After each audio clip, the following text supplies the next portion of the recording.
what we said before is that the United States assesses that the DPRK is preparing its Hungary test site and could be ready to conduct a test there as earlier as this month, which would be its seventh test. 전자권 회수하는데 조건이 뭔 필요가 있냐? 그냥 회수하면 되는 거지. 이게 결국은 친중, 친북, 반미라는 어떤 이 이념적 지향에서 단단히 서 있는 것이지. 지방선거에서 승리를 해야지만이 새롭게 출범하는 정부가 국정 운영을 안정적으로 할 수 있고 그리고 또 개혁을 할 수가 있지 않습니까? 그래서 저는 분당갑뿐만 아니라 경기도를 포함한 수도권의 그 선거 승리를 위해서는 제 몸을 던질 생각입니다. 대선 과정에서만 하더라도 분당과 그리고 성남 그리고 경기도와의 본인의 인연을 강조했던 이재명 전 후보가 아무 연고도 없는 인천 계양으로 외곽순환도로 반바퀴 타가지고 간 것이 저는 국민들이 어떻게 해석될 수 있는지 잘 모르겠습니다. 어떻게든 원내 입성해서 본인에 대해서 진행되려고 하는 여러 수사에 대해 가지고 방탄을 치려고 하는 것이 아니냐라는 의심을 지울 수가 없습니다. 네, 정치권 현안 짚어보겠습니다. 권지웅 더불어민주당 비대위원, 장해찬 인수위 청년소통 TF 단장, 배종찬 인사이트 K 소장, 배철호 리얼미터 수석 전문연구위원 자리에 함께했습니다. 어서 오십시오. 안녕하십니까. 네. 배 소장님, 북한 네. 이야기 좀 먼저 해봐야겠습니다. 윤석열 당선이 지금 취임 사흘을 앞뒀는데 잠수함 발사 탄도미사일이죠. SLBM을 쏘아 올렸습니다. 네. 왜 이렇게 북한은 지금 긴장 수위를 높일까요? 새 정부의 새로운 도전이죠. 네. 그러니까 더 나은 조건에서 대화를 하겠다. 그런 전략이라고 봐야 될 겁니다. 네. 당장 뭐 우리 대남 도발을 한다든지 직접적으로 하지는 않더라도 이제 새 정부가 들어서는데 보수 정권이거든요. 그럼 새 정부에 대한 견제도 되는 것이고 네. 또 21일 바이든 대통령이 방문을 해서 정상회담을 합니다. 미국에 대한 메시지죠. 봐라, 북한은 저기 핵 보유국이다. 끄떡없다. 어떤 한미 정상회담의 내용이 나오더라도 안보 강화가 나오더라도 우리는 더 강력하게 대처하겠다. 네. 이렇게 해서 좀 더 나은 조건에서 대화를 하겠다라고 하는 북한의 전통적인 전략이라고 봐야 되겠죠. 장해찬 단장님, 지금 미국은 7차 핵실험 준비가 이달 안에 이루어질 수 있다. 이런 또 전망까지 내놓고 있지 않습니까? 윤석열 당선인의 대북관 궁금한데 김정은 위원장을 만날 의향이 있다. 이런 입장도 내놨네요. 네, 사실은 대선 경선 시절부터 언론으로부터 이 질문을 받았을 때 네. 김정은 위원장과의 만남을 피할 이유가 없다. 그리고 거기에 막 부수적인 조건을 많이 달지 않겠다는 의견을 계속해서 밝혀왔습니다. 네. 다만 윤석열 당선인 같은 경우는 이 대북 문제뿐만이 아니라 정치 현안에 대해서도 보여주기 안 한다. 쇼가 싫다. 이런 말씀을 굉장히 평소에도 많이 하십니다. 그렇기 네. 때문에 단순히 남북 정상회담이 뭔가 보여주기의 어떤 이벤트가 되는 것은 상당히 경계할 것으로 보여지고요. 네. 그렇다면 과거 이제 문재인 대통령과 트럼프 미국 대통령 때 있었던 소위 말하는 탑다운 방식의 대북 대화 진전보다는 전통적인 바텀업 방식의 어떤 실무 협상을 이 베이스로 해서 어느 정도는 그래도 만족할 만한 성과를 국민들께 보여드릴 수 있다는 계산이 섰을 때 그 참모들과 함께 만나는 방식의 대북 회담을 좀 더 선호하지 않을까 싶어서요. 네. 그 경우에는 실무진 사이의 어떤 대화선도 서야 되고 신뢰도 쌓여야 되기 때문에 다소간의 시간이 조금 걸릴 수 있겠다는 점은 전망해 볼 수 있을 것 같습니다. 네. 권지웅 비대위원께서 보시기에 윤 당선인의 대북 정책 방향 어떻게 읽고 있습니까? 장해찬 당장님께서 말씀하신 대로 사실 외교에 있어서도 실질적 조치를 해야 되는 것에 반대하는 분은 없을 네. 것 같습니다.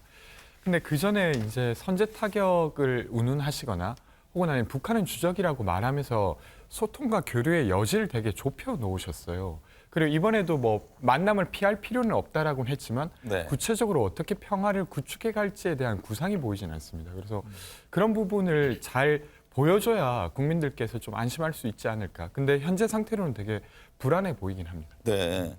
배철호 의원께서 보시기에 지금 이 남북 상황이 다시 긴장 국면으로 갔을 때 여러 가지 또 새롭게 발생되는 문제들이 있을 것 같아요.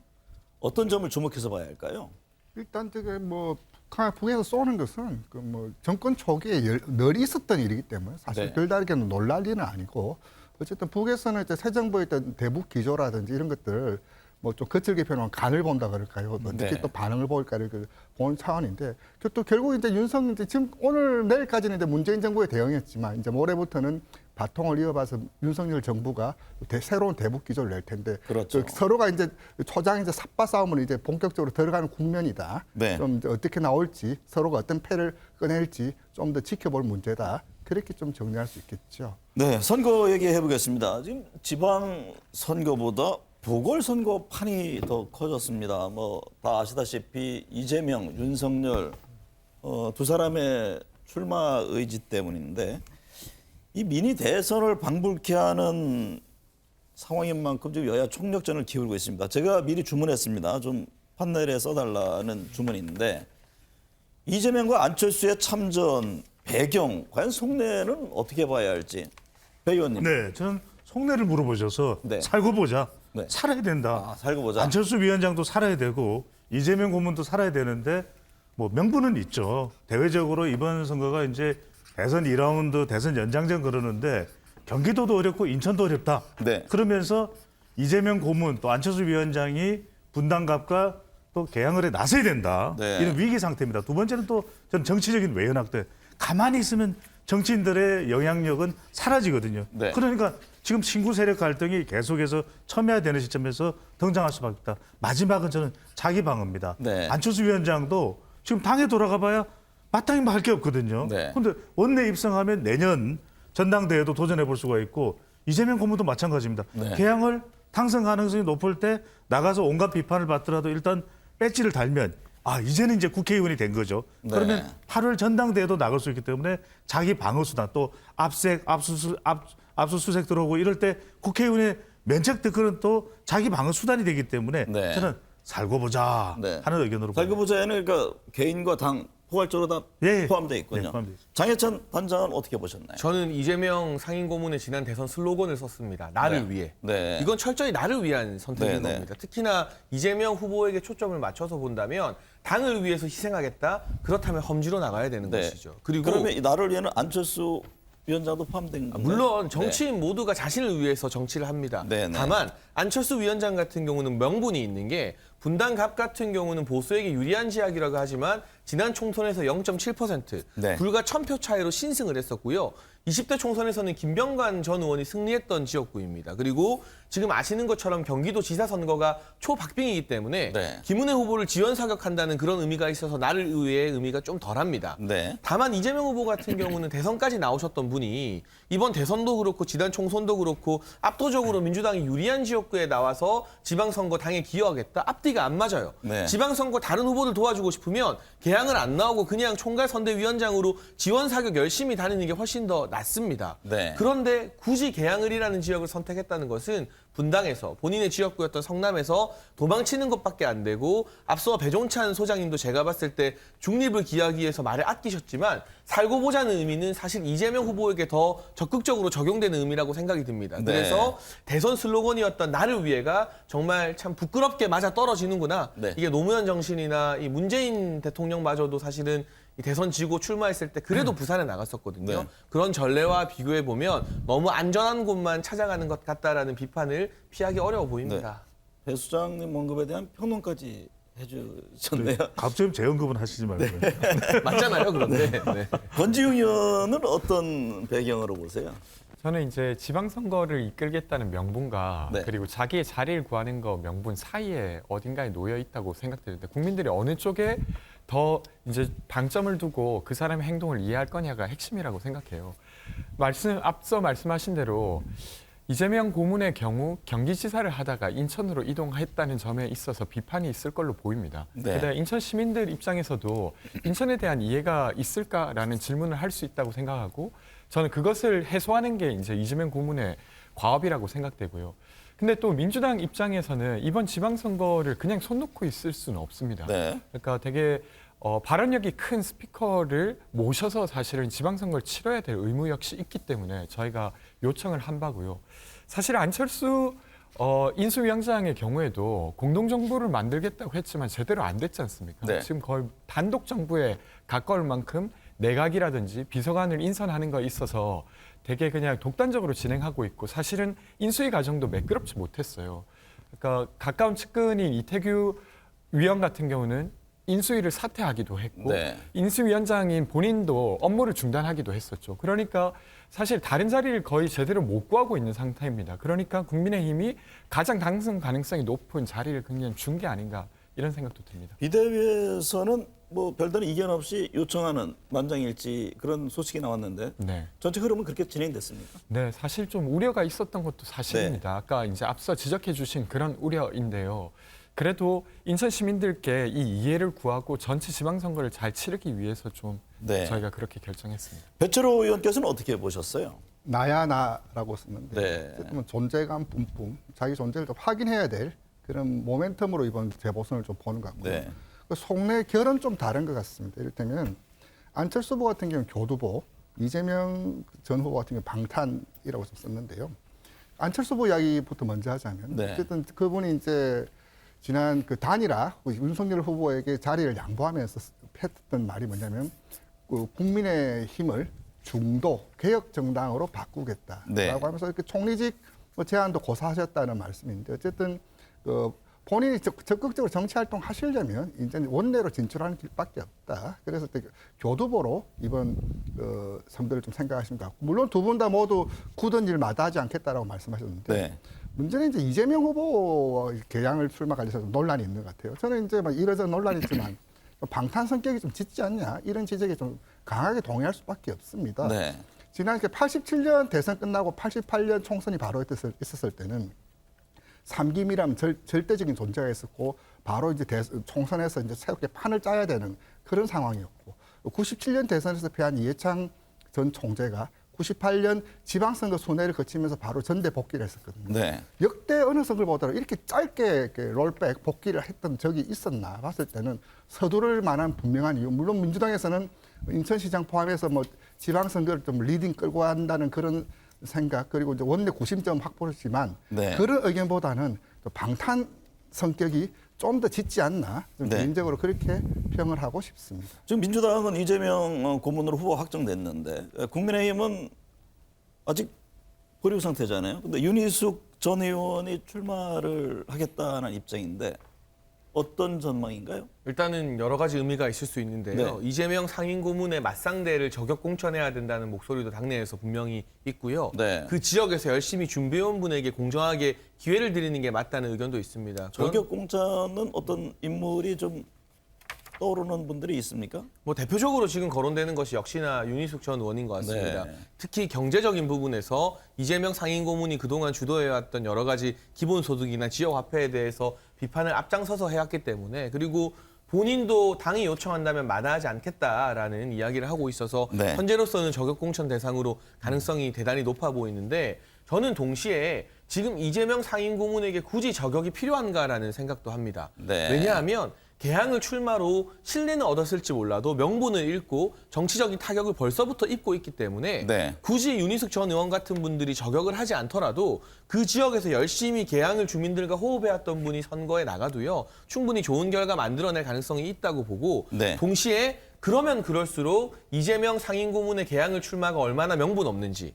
얼마나 지역 연고와 동떨어 있는지가 부각되면서 정치적인 내상을 계속 입게 될 것이라고 보기 때문에 네. 사실 노무현 전 대통령 부산에 출마할 때 뭐 될 줄 알고 출마했겠습니까? 네. 하지만 국민들에게 감동을 주면서 바보 노무현이라는 별명을 얻었고 결국 그 정치적 자산으로 대통령이 된 것인데 제가 봤던 역대 대선 주자의 출마 중에 가장 명분 없고 가장 멋이 없는 출마입니다. 네. 네. 그래서 따로 저격 카드를 만들어주면서 뭔가 이 판을 키워주기보다는 네. 오히려 이 이재명 후보의 멋없음, 명분 없음을 국민들이 더 알게 하는 순리대로 가는 지역 공천도 나름의 가능성이 있다고 당 네. 일각에서는 계속 검토가 저는 되는 좀 것 같습니다. 생각이 다른데 네. 장 단장님 말씀에 공감하면서도 이 선거는 진짜 현실이거든요. 전쟁인데 그동안 개항을 해 나올지 안 나올지 몰랐다가 이제 출마가 기정사실화 됐습니다. 그러면 인천광역선거와 경기도광역선거에도 더 큰 영향을 줄 수가 있죠. 그러니까 이재명 고문을 개항을 지역구에 묶어두지 못하면 경기 영향력과 인천 영향력이 커질 수밖에 없습니다. 네. 서울 일부 영향력도 생길 수 있거든요. 그런 점에서는 우리가 선거의 일반적인 공식을 따져본다면 오히려 인천 개항을 해 상당히 중량감 있는 후보를 국민의힘은 낼 수밖에 없다. 네. 내야만 개항을에 묶어둘 수가 있는 것이죠. 네. 자연스럽게 이제 경기도로 넘어가게 됐는데요.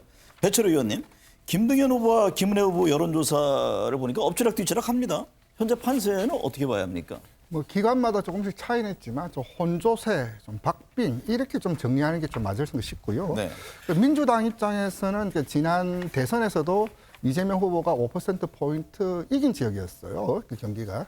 그 구도가, 네. 지형이 좀 그대로 살아있다. 또 거꾸로 이제 국민의힘 김은혜 후보 입장에서는 좀 새 정부의 그런 성기, 좀 상승세를 좀 받아고 있지 못하다. 좀 아직까지는 후보 개인 역량에 대한 평가라든지 대표 상품이라고 할 수 있는 정책과 이슈가 아직까지 국민들에게 좀 활성화되고 있지 네. 못한 뭐 그런 측면이 하나 있고요. 두 조사 방금 그래픽 나갔었는데 좀 공통적인 게 뭐냐면 강용석 변수예요. 네. 강용석 후보가 만약 국민의힘 김은혜 후보와 단일을 한다면 두 조사 모두 오차 범위 안에 있는 것으로 좀 나타나고 네. 있거든요. 그래서 강용석 변수도 좀 어떻게 움직일지. 일부 조사에서 5% 이상 나오고 있지 이제 않습니까? 강용석 그렇죠. 이제 PNR 조사에서 보면 네. 강용석 이제 예비 후보가 5.6%, 또 다른 PNR 조사에서는 7.5% 이렇게 나타나고 있어요. 네. 사실 저 정도면 이제 이런 박빙 선거에서는 성패를 가늠하고도 네. 남을 수준이거든요. 그래서 그리고 이제 그 단일화 이 이슈 또 그것을 보는 보수층, 중도층의 움직임 반작용 네. 봤을 때 강용석 변수를 어떻게 처리하는가도 국민의힘 김은혜 후보 입장에서는 좀 적잖은 고심거리 아니냐 좀 그렇게 보여지고 여튼 좀 혼조세, 박빙 네. 한 후보가 다른 후보를 압도하는 국면은 아니다. 네. 좀 그렇게 정리할 수 있겠습니다. 배 수장님. 네. 지금 이제 두 후보를 보면 설전에 이어서 뭐 고발까지 나오고 있는데 네. 뭐 그만큼 치열해지고 있는 거죠. 그렇죠. 네. 안철수 위원장의 분당 출마가요. 네. 제가 이제 배 수장님께 그 질문을 드립니다. 김은혜 후보 입장에서는 득과 실을 어떻게 봐야 합니까? 도움되죠. 도움이 된다. 당연히 도움되죠. 네. 실보다는 덕이 많죠. 실보다는 실이 조금이라면 덕은 훨씬 많은데 네. 그래도 대선 후보가 나와서 분당갑 자기 지역구를 일단 대체를 해주고 그리고 또 뭐 분당갑에만 머무르겠습니까? 안철수 위원장에게 또 주어진 책무가 경기도에서 이겨야 된다. 역할을 해야 된다. 그런 당의 주문이 있을 수밖에 없다면 중도층을 견인할 수 있다는 거죠. 네. 그러니까 이번 대선도 2030 세대 또 여성 중도층 중에 이 중도층을 견인해 주는데 근데 저는 더 중요한 것은 이 지역은 윤심과 명심의 대결이거든요. 네. 그러니까 대통령 이번 주에 이제 취임을 하고 난 이후에 윤석열 대통령의 지지율이 경기도에서 어느 정도 되느냐. 그러니까 윤심과 명심이란 말씀하셨는데 자칫 제가 네. 질문을 드린 배경은 그 안에 안심이 들어가서 이쪽 소위 국민의힘 입장에서는 조금 혼돈스러운 국면이 전개되지 않을까. 약간의 그런 면이 있을 것 라는 같아요. 질문이거든요. 왜냐하면 그동안에 이제 선거판이 굉장히 단순하게 작동이 됐는데 네. 깔끔하게 구분이 됐는데 여기 이제 안심이 들은 왜 또 안철수지? 네. 이제 이런 이제 선거판에 새로운 변수가 등장을 했지만 그래도 실보다는 덕이 많은데 더 네. 중요한 것은 결국 윤석열 대통령의 지지율이 경기도에서 어떻게 되느냐 상당히 네. 중요할 것으로 보입니다. 네, 장 단장님. 여의도에 떠도는 후문으로는 사실 김은혜 경기도지사 후보 측에서 안철수 인수위원장의 분당갑 출마를 물밑에서는 매우 강력하게 요청했다는 이야기도 있습니다. 네. 배종찬 소장님 말씀하신 것처럼 안철수 위원장의 출마가 전체 경기도 선거판에서 김은혜 후보나 그만큼 시너지 효과를 낼 수 있다 이렇게 보시면 득이 될 수 있는 가능성이 상당히 네. 높다고 보여지는 것이기 때문에 네. 전반적으로 이재명 후보는 인천이 경기도 접경지이긴 합니다만 경기도에 직접적으로 영향을 끼치는 건 아무래도 좀 낮을 수밖에 없는데 네. 분당갑 같은 경우는 경기도 지역구고 또 인구가 상당히 많은 곳이거든요. 네. 그런 측면에서는 이 김은혜 후보와 안철수 후보가 시너지 효과를 일으킬 가능성이 조금 더 높아 보입니다. 네, 민주당 입장에서는요. 네. 한편에서는 이재명 고문이 인천으로 갔을 경우에는 인천 경기라는 벨트 라인을 좀 더 크게 가져갈 수 있는 것 아닌가 이런 뭐 의도도 읽힐 수 있을 것 같아요. 어쨌건 이재명 고문께서 플레이어가 되면서는 네. 경기나 인천 그리고 서울에도 영향을 미칠 걸로 보입니다. 사실 윤 당선인의 경우에도 약간 문제가 있었으나 김은혜 후보를 대동해서 행사를 막 하고 있잖아요. 네. 근데 그런 것을 보고 이제 이재명 고문이 필요하다고 저희가 이제 판단을 하고 움직였는데 그 이재명 고문의 경우 경기에 영향을 미칠 거라고 보고요. 근데 저는 좀 시간이 지나면 지금은 정당의 지지도로 아마 여론조사 결과가 나올 거라고 보이는데 네. 시간이 지나면 인물이 부각될 수밖에 없습니다. 그런 면에서 김동연 후보의 경우에는 경제 전문가이기도 하고 유능한 행정 경험이 있기도 해요. 그래서 그런 부분이 좀 더 부각되면서 사실은 조금 더 선전하지 않을까 이런 네. 기대를 해봅니다. 이번에 성남에 보니까 배욱한 전 차관 그분도 이제 경제 관료인데 네. 그렇게 어떤 관력 있는 관료들로 이렇게 벨트라인을 형성하는 게 어떤 의도를 갖고 하는 겁니까? 그런 건 아니었습니다. 네. 서울로 가보겠습니다. 송영길 민주당 서울시장 후보가요. 윤석열 교만함이 나를 불러냈다. 박지원 비대위원장은 제2의 대선 송영길이 필요하다. 권 의원님, 송 후보가 이번 대선을요. 송영길과 윤석열 당선인의 대결로 몰아가려는 의도로 보이는데 어떤 의미인가요? 네, 기본적으로 서울시장에 출마한 이상 서울의 비전을 만드는 게 기본적으로 있는 부분입니다. 네. 근데 이제 서울의 경우에는 지방선거를 하더라도 중앙정부를 견제할 수 있는 공간이기도 해요. 왜냐하면 유일하게 국무회의에 들어가는 지방자치단체장이기도 합니다. 네. 그래서 윤석열 정부가 잘 하길 기대하지만 어떤 면에서 부족한 면이 있을 테고 그것을 잘 견제하기 위해서 서울시장이 누가 되느냐가 되게 중요하다는 이야기를 좀 강조한 걸로 보입니다. 네.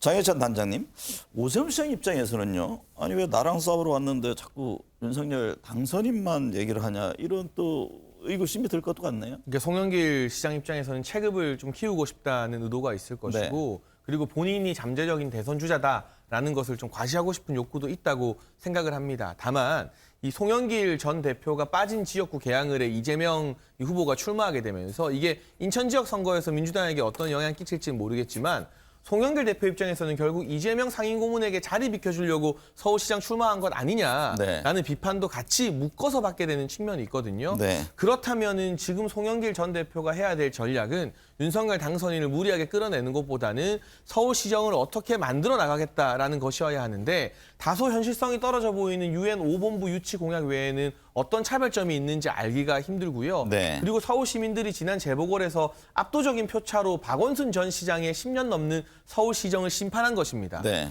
그런데 과연 송영길 전 대표가 이 박원순 전 시장과 차별화되는 어떤 이야기들을 주도적으로 할 수 있을까? 그런 부분 컨텐츠적인 측면에 있어서는 상당히 부족해 보이고 네. 오세훈 시장 같은 경우는 지금 중앙정치와 관련된 메시지는 거의 안 내고 있어요. 네. 철저하게 서울시정과 관련된 이야기만 내고 있는데요. 양 후보의 전략이 이토록 판이하게 갈리는데 저는 지방선거라는 특징상 이 시정에 대한 이야기를 많이 하고 이 시민들이나 도민들의 삶과 관련된 이야기를 많이 하는 후보가 중앙정치 이야기 많이 하는 후보보다 오히려 좀 유리한 측면이 있지 않을까 싶습니다. 네. 배철우 의원님, 윤석열 대통령 당선인의 지지율이 지방선거에도 영향을 주지 않겠습니까? 네, 그렇죠. 당연하죠. 근데 최근에 여론조사에서 갤럽이죠, 한국 갤럽. 네. 조사 시작한 뒤에 뭐 최저치다 이런 수치가 나왔던데 이건 어떻게 봐야 합니까? 긍정평가가 41, 부정평가가 48. 오차범위 바뀌거든요. 네. 오차범위 바뀌라면 뭐 우열 혹은 뭐 뚜렷한 차이가 있다는데 동조사에서 이제 문재인 대통령 국정수행 평가가 긍정평가가 45 나왔어요. 네.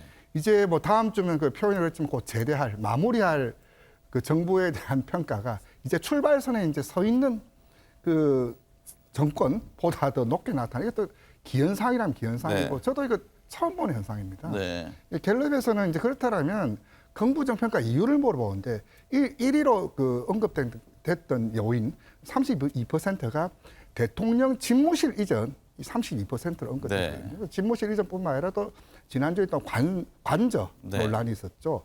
또 여기에 이름이 또 김건희 배우자, 김건희 여사 이름이 나왔어요. 다른 이제 조사를 보자면은 지난 3, 4일 그 뉴스 토마토 의뢰로 미디어 토마토가 실시한 조사를 보자면은 국민 10명 중 7명은 김건희 여사가 내조에 집중해야 된다. 네. 보수층에서도 절반 수준으로 나왔고 보수층 57%도 김건희 여사가 내조에만 집중해야 된다. 즉 김건희 씨 이름이 물론 뭐 국민의 입장에서는 가짜 뉴스다 좀 진위를 좀 다투자라고 하지만 그런 논란들이 자꾸 불필요하게 이제 확대되고 네. 그 본질을 가려버리고 윤석열 당선인 한참 이렇게 기세가 오를 상황에서 다른 불필요한 요인으로 자꾸 가려지는 거 아니냐. 하지만 또 그런 지적도 분명히 국민 여론에 녹아나 있다. 네. 이건 또 같이 또 봐야 될 대목 아니냐. 그렇게 좀 보여집니다. 배종찬 소장님, 네. 문재인 대통령이 이제 퇴임을 하잖아요. 네, 그러면 윤석열 당선인, 그 위원은 이제 윤석열 대통령이 되죠. 그렇습니다. 네. 지지율에 도움이 됩니까? 어떻게 될 것 같아요? 그래도 이 대결 국면이 지방선거가 있으니까요. 네. 계속될 수밖에 없다. 그러니까 문재인 대통령 중심의 대결 구도가 이제는 이재명 고문이 출마하니까 이재명 대 윤석열, 윤석열 대 이재명 대결 구도가 지속되는 겁니다. 네. 그래서 제가 드리고 싶은 분석 의견은 앞서 배철호 위원께서도 말씀하셨던 대로 국민 통합입니다. 네. 그러니까 이런 부분들을 더 잘 소통하고 국민을 위한다고 했던 윤석열 당선인 화요일이면 이제 대통령이거든요. 그래서 네. 지금 인사 논란과 관련된 부분도 대통령 집무실만큼이나 영향을 미쳤을 겁니다. 우리 장해찬 단장님 계시는데 이제는 이런 조언을 할 게 아니라 윤석열 당선인 이제 곧 대통령 마음을 바꿀 수 있도록 강력한 이 조언이 관철되도록 할 필요가 있어요. 그러면 지지율 올라갑니다. 네. 이런 인사 논란에 대해서 교통정리만 해도 대통령 지지율이 적어도 5에서 7%포인트까지는 올라갈 겁니다. 네. 바로 내일이죠. 윤석열 정부 첫 내각 인사청문회의 하이라이트라고 하는 한동훈 법무장관 후보자 청문회가 실시되는데 권지웅 의원님, 한때 한덕수, 한동훈 딜 얘기까지 나왔는데 지금 민주당은 한덕수 총리 인준 문제는 완전 별개의 문제다. 이런 입장인 거죠? 네, 제가 지금 비대위원이라고 하는 지도부에 있기 네. 때문에 더 말씀드리면 네. 저희는 그것을 연결해서 절대 볼 수 없다고 생각합니다. 그래서 그렇게 행하지 않을 거라는 이야기도 여기서 드리고요. 근데 이제 한동훈 후보자의 경우 자녀와 관련된 논란이 계속 나오고 있습니다. 어제 보도로는 그 이제 자녀가 썼던 논문, 그러니까 작년 말에 썼던 논문 중에 일부를 자기가 대필했다는 작가까지 나온 상태예요. 네. 근데 제가 이게 좀 우려가 되는 것은 저희 한국 사회가 조국 전 장관과 관련된 어떤 자녀에 대한 문제를 겪으면서 저런 일은 하면 안 되는구나라는 학습을 했다고 생각했는데 네. 사실 한동훈 자녀의 경우에는 작년에 그런 일이 있었던 거예요. 그러면 조국 전 장관의 그 일을 보고도 사실은 이 일이 벌어졌다라고 볼 수 있고 게다가 지금 정황이 계속 나오는 걸 봤을 때는 소위 이제 부모가 자녀의 어떤 입시에 개입하려고 했던 정황, 네. 그 그러니까 부모의 어떤 재력이 없이는 할 수 없었던 일들이 속속 드러나고 있습니다. 그래서 네. 이 부분이 크게 다뤄지지 않을까 싶습니다. 장해찬 단장 어떤 입장이세요? 저는 이 자녀 문제를 가지고 조국 전 장관과 자꾸 비교하면 비교할수록 민주당이 조국 전 장관 2번 죽이는 꼴밖에 안 된다고 보고요. 예를 들면 하지도 않은 호텔 인턴을 했다고 하면서 뭐 크리스마스 이벤트로 고객들에게 감동을 줬다고 위조를 했습니까? 표창장 받은 봉사활동 시간에 같은 시간에 본인 신용카드로 부산이나 서울에서 결제하면서 아예 봉사활동 한 적 없다는 게 드러났습니까? 쓰지도 않은 논문을 위조했습니까? 그렇지 않거든요. 저희가 지난해부터 또 2019년부터 지적했던 건 스펙 쌓기 자체를 하지 말라는 게 아니었습니다. 그 스펙을 쌓는 과정에서 하지도 않은 걸 했다고 위조하고 허위로 만드는 그런 거짓말을 하지 말라는 것이었죠. 한동훈 후보자 자녀가 해왔던 이런 스펙 쌓기 논문이라는 단어도 부적절하죠. 에세이나 아티클을 쓰는 것 등 사실은 사회 지도층이나 상류층 자녀들에게 국한된 특권일지도 모르겠습니다. 이런 부분은 전반적인 교육의 평등 기회를 확대하는 방식으로 해결해 나가야 하는 것이고요. 지금까지 여러 의혹 제기가 있습니다만 한동훈 후보자가 해명하면 의혹 제기를 했던 언론에서 소제목을 지운다던가 하는 식으로 또 계속 해명에 밀려서 후퇴를 하고 있거든요. 네. 그렇다면 이 부분 조국 전 장관과 비견될 것이 아니다. 그리고 한동훈 후보자가 법무부 장관을 수행하지 못할 결정적인 결격 사유를 지금 민주당이 제기하지 못하고 있는 상황에서 윤석열 대통령 당선인과 가깝다는 이유만으로 반대를 하고 있는 것인데 그렇게 따지면은 조국 전 장관이나 추미애 전 장관이나 아예 나는 여당 국회의원이 먼저다라고 말했던 박범계 전 장관은 무엇이 되는 것입니까? 네. 다소 설득력 없는 그런 정쟁을 민주당이 벌이고 있는 것으로 보여집니다. 내각 인선 관련해서요. 제가 두 번째 쓰는 걸 주문한 내용은 윤석열 당선인이 윤석열 정부의 총리는 한덕수밖에 없다. 한덕수 인준 부결된 총리 없이 정부가 출범한다. 이렇게 말한 것으로 전해졌는데 이 말의 속뜻, 여기에는 어떤 것들이 함유되어 있을까에 대한 겁니다. 네, 배 수장님. 저는 강대강입니다. 네. 정말 전쟁이죠. 그러니까 지금 검찰 수사권 기소권 분리도 전쟁. 그다음에 내각 인선도 전쟁. 저는 이렇게 가서는 곤란할 것 같고요. 한동훈 후보자와 관련해서도 청문회가 이제 내일인데 내일 그냥 청문회에서 국민들이 과연 어떻게 평가하느냐. 네. 정치권의 평가보다도 국민들이 과연 어떻게 평가하느냐가 더 중요할 것으로 보이는데 네. 저는 한덕수 총리 후보자 아니면 추경호 부총리 권한 대행으로 가서 나 강행하겠다. 나 더 이상 타협 없다. 이렇게 저는 갈 필요는 없다고 봅니다. 네. 이렇게 극한 대립을 하게 되면 정말 지지율도 계속해서 긴장감이 있는 그런 지지율이 나올 수밖에 없는 것이고 국민들은 여소야대 국면에서 더 피로감은 커질 수밖에 없다면 저는 결국 중재 역할이죠. 이런 중재를 좀 했으면 좋겠어요. 윤석열 이제 곧 대통령이 되는데 윤석열 정부도 그렇고 더불어민주당도 그렇고 네. 계속 싸워서 좋아할 국민들이 누가 있겠습니까? 저는 배철호 의원님은 어떤 입장이세요? 방금 배 소장께서 갈 때까지 가보자. 어디를 마이웨이 내 길 가겠다. 네. 그것을 결국 이제 그 거부권 행사에 대한 거부죠. 네. 그랬을 때는 그냥 이대로 계속 이 모드 유지하겠다. 그렇게 좀 읽힙니다. 네. 장 단장께서는 어떤 배경으로 읽고 계세요? 저는 일단 동의가 안 되는 게요. 네. 방금 배 소장님이 하신 말씀이 네. 정호영 후보자나 자진 사퇴 의사 밝힌 김인철 후보자에 대한 것이었다면 크게 고개 끄덕였을 겁니다. 그런데 한덕수 후보자가 과연 결격 사유가 있는 것인가? 이분을 총리 인준 못 시킬 만한 핵심적인 명분을 민주당이 찾아냈는가? 도저히 납득이 안 되는 측면이 있거든요. 더군다나 김대중 정부와 노무현 정부에서도 중용됐던 분 아니겠습니까? 그렇다면 결국에는 지금 민주당의 한덕수 후보자 인준 반대하는 건 연좌인 것입니다. 그러니까 정호영 후보자나 핵심은 한동훈 법무부 장관 후보자이겠죠. 네. 그래서 권성동 원내대표 같은 경우는 연좌제에 반대한다고 했고 물밑 협상에서 사실상 민주당이 한덕수 후보자 인준 문제를 바터 정치적 어떤 거래 대상으로 제안했다라고 폭로한 거 아니겠습니까? 네. 그렇다면 윤석열 당선인 같은 경우도 한덕수 후보자 본인에게 어떤 결격 사유가 있어서 민주당이 이렇게 인준을 거부하는 것이라면 고민해 볼 수 있고 숙고해 볼 수 있겠지만 네. 그게 아니라 이걸 정치적 협상 대상으로 지금 판단을 해서 여러 가지 뭐 한동훈 후보자 문제와 연결해서 이야기하고 있는 것이기 때문에 네. 그러한 그걸 받아들일 수 연좌에 없다. 동의해주게 되면 앞으로 모든 인사나 모든 정책마다 다 연결해서 정치적 거래 대상이 되고 맙니다. 네. 그 부분에 대해서 연좌제에 대해서 반대한다는 의미이기 때문에요. 무조건 민주당을 무시하면서 강행으로 가겠다, 강대강으로 네. 가겠다 이런 의도는 저는 아니라고 생각을 합니다. 제가 꼭 질문을 하나만 드리고 싶은데 네. 그러면 장해찬 단장님께서 생각하실 때 정호영 후보자에 대해서 조치를 안 하는 건 뭐 때문입니까? 저는 계속해서 조치가 필요하다는 의견을 공개적으로 밝혔고요. 네. 당에서도 의견이 같기 때문에 최종적인 판단은 대통령 비서실에서 내리는 것이죠. 아하. 하지만 적어도 국민의힘 같은 경우는 조국 전 장관 사태나 의혹이 있을 때 아무 말도 못하고 있던 민주당과 달리 보잘것없는 저 같은 사람을 포함해서 원내대표나 당대표 모두 부정적인 의견을 공개적으로 밝히고 있습니다. 네, 알겠습니다. 권지웅 의원님은 지금 상황을 어떻게 보고 계세요? 그러니까 저는 이렇게 보는데요. 사실 한덕수 총리 후보자에 대해서 여러 입장이 있습니다. 근데 네. 민주당에서는 이렇게 보는 건데요.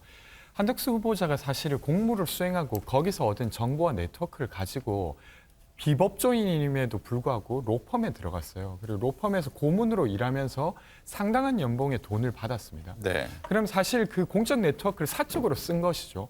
근데 그것을 했던 사람이 다시 이제 내각에 들어와서 전체 행정부를 이끄는 역할을 하겠다라고 하는 게 지금 국민들이 보기에 눈높이에 맞는가라는 지적을 하는 것이고요.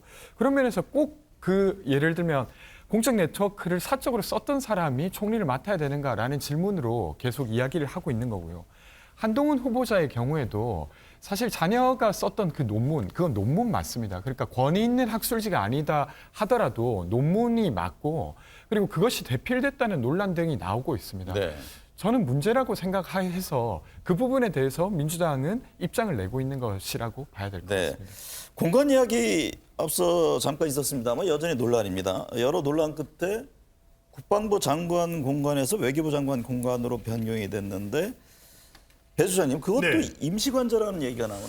그러니까요. 이게 이제 새로 또 관절을 짓겠다라는 것이거든요. 그러니까 네. 이제 국방부 청사 영역 내에서 이제 관저가 있어야만 대통령의 활동이 더 보완도 되고 또 활동 자체도 더 원활해질 수 있기 때문에 결국 외교부 공간으로 가더라도 이건 임시 관절 수밖에 없다. 네. 그렇다면 이게 아까 우리 배철호 위원께서도 말씀하셨듯이 지금 윤석열 이제 정부의 윤석열 당선인의 국정수행 기대감이 직무수행 평가가 낮은 이유가 바로 이 대통령 집무실이거든요. 네. 이런 부분들을 좀 더 숙고해서 또 정확하게 어떻게 해야 될지에 대한 로드맵이 정해진 다음에 더 적극적으로 소통하고 발표하는 것이 네. 효과적이지 않을까라는 생각을 해봅니다. 내일 그 문 대통령 퇴임하고 모레 윤석열 당선인 취임이잖아요. 뭐 취임사에 이제 여러 중요한 메시지를 담을 텐데 최근 논란이 되고 있는 부분에 대한 의견들을 개신할까요? 아니면 대한민국의 미래 방향에 대해서만 언급을 할까요? 뭐 저는 통합이나 미래 방향 그리고 무엇보다 이 제왕적 대통령제의 권위를 내려놓는 메시지들이 중심축으로 담겨야 될 것 같고요. 네. 최근 뭐 탁현민 의전 비서관이나 방송인 김호준 씨가 제기하는 논란 등은 사실은 대통령 당선인이 입에 담을 가치가 있는 건 아니죠. 그건 네. 그야말로 이 저렴한 황색 전월에 불과하는 것이고 네. 이 청와대를 개방하는 의미 그리고 일반 사무 공간인 국방부 공간으로 이 대통령 집무실을 이전하는 의미가 단순히 보여주기나 형식에 있는 것이 아니라 87 체제 이후 꾸준히 제기되어 왔던 제왕적 대통령제의 강고한 권위를 해체하는 의미가 있다. 네. 그리고 실질적으로 내용적 측면에서도 책임 총리제와 책임 장관제 등을 통해서 대통령실의 권한을 축소하고 행정부에 더 많은 권한을 이양하겠다라는 그런 이 권위를 내려놓는 메시지 등이 많이 담기지 네. 않을까 싶습니다. 권주영 의원님은 어떻게 보세요? 지금 대통령 집무실 이전 문제에 대해서 방금 말씀하셨듯이 저는 이 탁현민 부분이 의전 비서관이 좀 이런저런 얘기를 했죠. 사실은 저는 이 부분이 되게 보여주기식이라는 생각이 들어요. 왜 그러냐면 청와대를 개방하는 것 자체를 반대하지는 않습니다. 그리고 더 국민들과 만나기 좋은 공간으로 오는 것 환영합니다. 근데 그것을 5월 10일까지 해야 된다는 것 자체가 많은 것들을 꼬았다고 생각해요. 며칠 전에 그런 뉴스가 있더라고요. 올림픽대로에 갇혀가지고 1시간 맞춰 교통통제를 받아가지고 이동을 못하고 있다는 한 시민의 이야기가 있었는데 네. 그러니까 청와대라는 공간을 계속 쓰라는 게 아닙니다. 이제 다른 공간이 만들어지기 전까지는 청와대에 있을 수 있어야 되는데 그것을 이렇게까지 거부하면서 5월 10일 날 개방했다는 어떤 퍼포먼스를 만들기 위해서 되게 다양한 방식으로 국민들을 괴롭히고 있는 네. 격이 되었어요. 그래서 그 부분에 있어서 사실은 국민들이 보기에 좀 잘 이해가 안 되는 부분 같습니다. 네. 청와대 방문에 대통령실 2차 인선 관련해서 질문을 좀 잠깐 드릴게요. 배 의원님, 사우남이란 얘기가 있고 검찰 인사 중심 아니냐라는 지적인데 여론은 어떻게 반응할까요? 아까 그 대통령 윤석열 당선인 그 국정수행 그 기대감에 네. 부정평가의 32%가 대통령 집무실 이전이었다면 15%가 인사를 언급하고 있거든요. 지적하고 있거든요. 네. 보통 우리가 이어달리기라고 합니다. 캠프, 인수위, 그리고 조각과 이제 청와대 비서실인데 마지막 바통이 대검으로 전달된 거 아니냐. 네. 실제로 이제 보수 언론에서도 이 대목을 좀 심각하게 좀 지적하고 있어요. 네. 이를테면 물론 당선인이 잘 알고 편한 사람을 쓰는 것은 뭐 인지상정이다라고 이야기할 수 있지만 그것은 이제 경선 국면이나 이제 다른 상황에서는 그것이 어느 정도 좀 용인되는데 네. 초대 이제 첫 라인업에서 너무 과도하게 검찰 색깔이 좀 진하게 좀 들였다. 이 지적은 아마 좀 당분간 좀 이어질 것이고 여론에도 이미 일정 부분 좀 반영되고 네. 있다. 좀 그렇게 좀 말씀드릴 수 있겠습니다. 마지막 제가 쓰는 주문은 인수위가 이제 50일 공식 활동 모두 마치려고 해단식을 가졌습니다. 이런저런 얘기들을 남겼는데 과연 인수위가 남긴 거 내부는 뭘로 보시는지. 예, 배 소장님. 네, 저는 정말 좀 인수위 운영 가이드가 좀 분명했으면 좋겠어요. 네. 지금 대한민국이 대통령 제도인데도 불구하고 지금 인사도 그렇고 여러 가지에서 삐그덕삐그덕하는 소리가 들리거든요. 그렇다면 이것에 대한 그냥 국민들이 보더라도 누가 보더라도 네. 초등학생이 보더라도 효과적인 인수위 운영이 뭐냐 네. 이 가이드가 필요하다. 저는 인사 이 도덕성 윤리적인 문제 나올 때 인수위에 가장 먼저 있어야 될 게 뭐다? 네. 인사위원회가 있어야 되는 거죠. 여기서 철저하게 검증을 해서 윤석열 당선인에게 한 2명 정도로 올렸더라면 이랬을까 싶습니다. 시간이 많지 않아서요. 짧게 제가 답변을 듣도록 하겠습니다. 배 의원님 말씀 저는 주시죠. 그나마 무난했다라고 봅니다. 이제 근데 문제는 이제 윤석열 당선인도 말했지만 네. 110가지 국정과제 내용이 아니라 어떻게 실천이 이제 문제다. 그리고 네. 이제 정리까지는 뭐 무난했는데 네. 문제는 뭐 어떻게 집행할지 지켜볼 일만 남았다. 그렇게 네. 말씀드리겠습니다. 장 단장님은요. 정중동이라는 말을 쓰고 싶고요. 요란하지 않았지만 사고 치지 않는 인수위였고 그리고 네. 파격적인 인사는 없었지만 내용과 정책 내실에 조금 더 집중하자는 방향을 가지고 활동을 해왔던 인수위였습니다. 그리고 네. 청와대 개방과 관련해서 약간 부연하자면 하루 만에 100만 명의 국민들이 예약을 하면서 그만큼 높은 네. 기대감이 고조되고 있는 점도 고려돼야 될 것 네. 같습니다. 권주영 의원님은요. 저는 이제 인수위가 조정하는 그러니까 공약을 조정하는 건 당연한 일인데 조정보다는 파기에 좀 방점이 있었던 거 아닌가 싶습니다. 네. 예를 들면 병사 월급의 경우에도 취임 즉시 200만 원을 하겠다고 했는데 그것을 네. 지키지 못했고 광화문 집무실도 대선 기간 동안 계속 말했던 건데 그것을 네. 파기한 거지 않습니까? 네. 그래서 요 이야기 드리고 싶습니다.